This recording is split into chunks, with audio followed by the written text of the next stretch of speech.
Hey, Beth, I'm going to do my best to make this concise.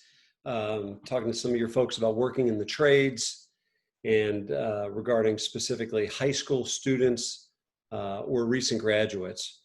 So one of the benefits of young people going to college, and I've got 4 kids, and all 4 of them spent some time in college or are currently in college, is living on campus gives them kind of an incremental and limited freedom where they feel in a semi-controlled environment. In a small family business like I have, and many of my friends have, we have some of the same opportunities to grow young people incrementally and in a semi-controlled environment. Well, our country's been complaining, clamoring about the labor shortage. One of the things that we've talked about and we've recognized is that the bigger challenge than the labor challenge is a leadership challenge. And leaders like myself are responsible to recruit, cast vision, teach, train, and equip young teams.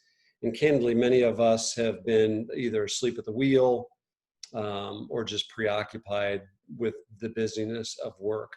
So, do you have young people who might consider alternative paths than college? Maybe they don't have the interest or the means to go to college. I've got several staff in my company with college degrees and corresponding debt, tens of thousands of dollars, and many on my staff without college degrees. And this is interesting. There's no pay advantage to having a degree. And so while it shows a discipline and a work ethic and lots of other things, when you get into the workforce, it's about not only what you say you can do, but actually being able to do it. And quite candidly, being able to grow and develop, which I'll get into in a second. So do they like sales project? Do some of the young people, might they consider sales, project management, actually working with their hands, working on technical drawings and software, being in the field and serving clients, managing a warehouse, back office, accounting, or administrative work. And so, it's not just within, like my company, we've got 6 departments. It's not just working with your hands. I got guys that work on computer programs all day. Some people might join our team to be on the creative team. We're producing content for social media, for instance. I've got an intern that's in her 5th year at DAP.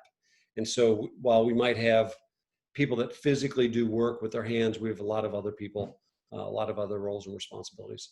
In business, the leaders or the owners get to choose their leadership style and our preferred culture.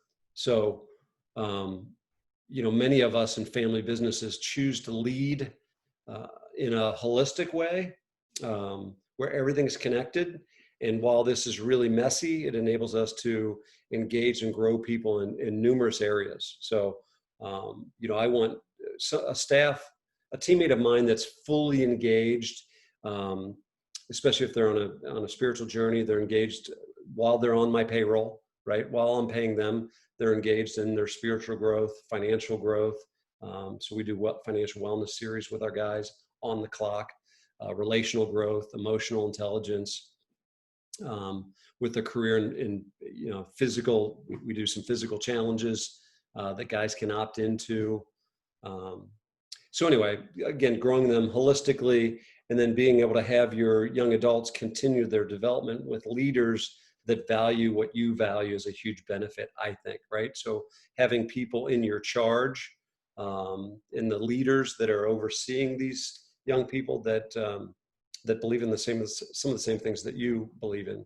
So one of the challenges is finding, training, and developing people. The other challenge is to identify, and this is really key in small business, small family business, is can they do the quality of the work expected of them without supervision? Not that we don't give supervision, but we can't afford to pay somebody to micromanage you.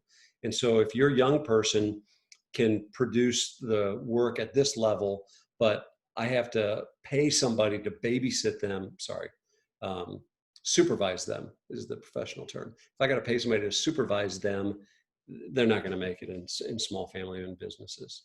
So young people will get a lot of feedback. We give them a lot of feedback.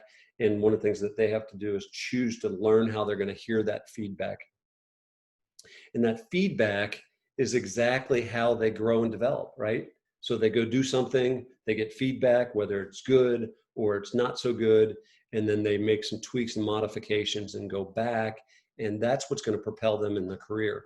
As a leader, my job is to prepare them for what's next, not to try to hold on to them. So we don't take young people and say, hey, I want you to spend the rest of your life working in our business.